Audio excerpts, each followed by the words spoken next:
सृष्टि के प्रारंभ में यह पृथ्वी प्रलय जल में डूबी हुई थी। जब हिरण्याक्ष इसको छिपा दिया था, तब भगवान आदि दैत्य हिरण्याक्ष का वध करने के लिए वराह रूप में अवतार लिए। आकुति रुचि प्रजापति से ब्याही गई और उसके गर्भ से भगवान यज्ञ पुरुष का अवतार हुआ। यज्ञ पुरुष अवतार लिए और दक्षिणा नामक पत्नी से सुयम नामक देवताओं को उत्पन्न किए और वे स्वयंभू मनु के शासन काल में हरि नाम से जाने गए। मनवंतरावतार भी हुए। भगवान यज्ञ पुरुष स्वयंभू मनु के समय मनवंतरावतार के रूप में रहे। इसके साथ साथ इंद्र का भी कार्य संभाले। और तीसरे अवतार में कर्दम मुनि के यहाँ भगवान कपिल देव के रूप में आए, देवती के गर्भ से, और सांख्य शास्त्र का प्रवर्तन किए। चौथे अवतार में भगवान अत्रि मुनि के यहाँ दत्तात्रेय जी के रूप में अवतार लिए। और फिर पांचवें अवतार में ब्रह्मा जी के द्वारा तप की शिक्षा देने के लिए सनक, सनंदन, सनातन और सनत कुमार के रूप में भगवान का अवतार, जिन्होंने तप को सबसे महत्व दिया। और इस अवतार में आत्म तत्व और भगवत तपस्या, भगवान के लिए घोर तपस्या की शिक्षा दिया।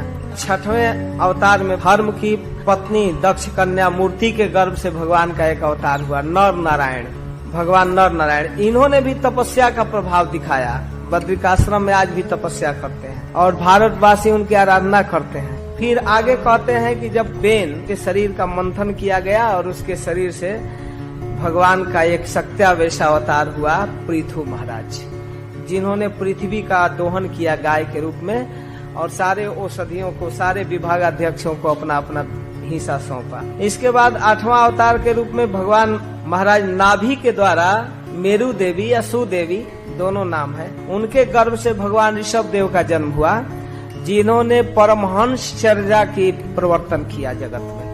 और जिस भगवान ऋषभ देव के 100 पुत्र हुए, जिनमें सबसे बड़े थे राजर्षि भरत। 9वें अवतार में भगवान यज्ञ पुरुष हयग्रीव के रूप में अवतार लिया और उस समय वेद वाणी को प्रकट किया, रक्षा किया। ब्रह्मा जी सो रहे थे, उनके मुख से वेद निकल रहा था और उसको कुछ राक्षस खाने के फेर में भगवान उन राक्षसों का वध किए और रक्षा किए। उनके मुख से वेद निकला है, इसलिए वेदमय है, छंदोमय मखमयो अखिल देवता। 10वें अवतार में भगवान मत्स्य रूप में अवतार लिए। चाक्षुष मनवंतर में जब सत्यव्रत महाराज जल में तर्पण कर रहे थे, तो वहाँ भगवान मत्स्य के रूप में आए और पूरा प्रलय काल में विशाल नौका दे करके मनु महाराज को, सत्यव्रत महाराज को पूरे प्रलय जल में नौका विहार कराए। 11वें अवतार में कश्यप रूप में भगवान का अवतार हुआ, क्षीर समुद्र मंथन के समय। पृष्ठेन कच्छप बपुर विदधार गोत्रम, जब मथा जाने लगा तो निद्रा क्षणोदि पर्वत कसाय कंडु, लग रहा था भगवान कश्यप देव को कोई बड़ा मुलायम हाथ से पीठ खुजला रहा और भगवान को निद्रा आ गई। आनंद से सो गए, पीठ पर पर्वत रगड़ा जा रहा है और नींद लग गई। ये है भगवान। इसके बाद देवताओं का महान भय दूर करने के लिए, अपने भक्त प्रहलाद की रक्षा करने के लिए भगवान का एक अद्भुत अवतार हुआ, नृसिंह देव। एक बार एक गजेंद्र जल में डूब रहा था और उसको ग्राह पकड़ लिया था। उस समय भगवान चक्रपाणी गरुड़ पर सवार होकर के उसकी रक्षा किए थे, उसकी भी चर्चा करते हैं। वह भगवान हरि को पुकारा था, उस समय भगवान तत्काल आए थे, उसकी रक्षा की। भगवान अदिति के पुत्रों को, इंद्र आदि को स्वर्गीय संपत्ति देने के लिए वामन देव के रूप में आए और बलि महाराज के यज्ञ में 3 डेग पृथ्वी की याचना किए। इस प्रकार देवताओं का कार्य पूरा किए वामन देव के रूप में और सारे जगत को 3 डेग में नापे त्रिविक्रम के रूप में। एक अवतार हंस के रूप में तुम लोगों ने जिज्ञासा किया था आत्म तत्व को प्रकाशित करने के लिए, मैं उसका उत्तर नहीं दे पाया। उस समय भगवान हंस रूप में प्रकट होकर के तुम्हारे प्रश्नों का उत्तर दिया था। जब समुद्र मंथन हो रहा था तो उस समय अमृत लेकर के भगवान धन्वंतरी के रूप में प्रकट हुए थे, जिन्होंने आयुर्वेद का प्रवर्तन किया। इस तरह भगवान के महान अवतारों की चर्चा कर रहे हैं। फिर कहते हैं कि इस संसार में ब्राह्मण द्रोही जब क्षत्रिय बढ़ गए थे, जो वैदिक मर्यादाओं का उल्लंघन कर रहे थे, अधर्म बढ़ गया था, तो भगवान परशुराम के रूप में एक ऋषि ब्राह्मण के अंदर सत्यावेशावतार के रूप में आए और 21 बार अपने फरसे से क्षत्रियों का संहार किए। सूर्य वंश में भगवान का अवतार हुआ श्री राम के रूप में। 4 अंश में अवतार लिए श्री राम, लक्ष्मण, भरत और शत्रुघ्न। और इस अवतार में वो पिता की आज्ञा पालन किए, अपने भाई लक्ष्मण के साथ और अपनी पत्नी सीता के साथ वनवास गए। बहुत महान महान काम किए, समुद्र पर पुल बांधे, रावण का वध किए। उनके समुद्र बंधन की एक घटना की चर्चा करते हैं कि जिस समय भगवान समुद्र से रास्ता मांग रहे थे और वह रास्ता नहीं दे रहा था, तो भगवान राम क्रोधित होकर के जब समुद्र पर देखने लगे तो समुद्र खौल उठा। भगवान की महिमा कहना है, ब्रह्मा जी का अभीष्ट है भगवान की महिमा का वर्णन करना। तो कह रहे हैं कि समुद्र खौल उठा। रावण के विषय में एक प्रसिद्ध बात कह रहे हैं कि जिस समय रावण स्वर्गीय देवताओं पर कब्जा करने के लिए इंद्र से लड़ने के लिए गया था, तो ब्रह्मा जी कह रहे हैं कि उस समय जब रावण अपने धनुष का टंकार किया, गजराज पर चढ़कर ऐरावत पर चढ़कर जब इंद्र आए सामने, तो अपने ऐरावत को उकसाए और रावण अपना कठोर छाती फैलाकर खड़ा हो गया और ऐरावत अपने महान दांतों को रावण के छाती में टकराया और उसके दांत ऐसे चूर्ण चूर्ण हो गए जैसे मानो आटा की तरह वो फैल गया। एकदम ऐरावत का दांत ही टूट गया, एक दो टुकड़ा नहीं, चूर्ण हो गया, एकदम धूल हो गया। रावण का घमंड बढ़ा हुआ था। वक्षस्थल स्पर्श रुग्ण महेंद्र वाह, लेकिन ऐसे रावण को सद्यो वसुभिषः विनेशति दार हर्तु, जब उनकी पत्नी को चुराया तो उनके विस्फुजित धनुष के टंकार से उसका घमंड चूर्ण हो गया और उस रावण का भी विनाश किया गया भगवान राम के द्वारा। भगवान की महिमा कहना है तो पहले रावण की महिमा कह रहे हैं कि इतने विशाल शक्तिशाली रावण को भगवान ने एक बाण में नष्ट कर दिया। इसके बाद कृष्ण बलराम कथा करते हैं। जिस समय झुंड के झुंड दुष्ट दैत्य चारों तरफ पृथ्वी पर बढ़ गए थे, उस समय भगवान कृष्ण और बलराम के रूप में यदुवंश में अवतार लिए।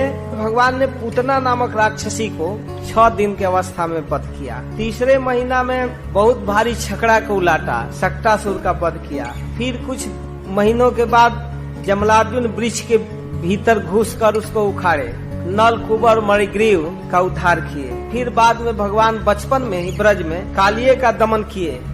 कालिये जो जमुना के जल को दूषित किया था और जिस जल को पीकर बछड़े और गायें मर चुकी थी, उनको अपने दृष्टि से ठीक कर दिए। फिर आगे भगवान एक दिन दवानल का पान किए, तन में आग लग गया था, उसको भगवान पी लिए। एक बार उसी भगवान को जब नटखट व्यवहार कर रहे अपनी माँ के साथ, तो माँ ने उसको उनके उदर में रस्सी लगा दिया, उनका नाम हुआ दामोदर। एक बार माँ जसोदा जम्हाई लेते समय अपने पुत्र के मुख में संपूर्ण ब्रह्मांड को देखी थी, भयभीत हो गई थी।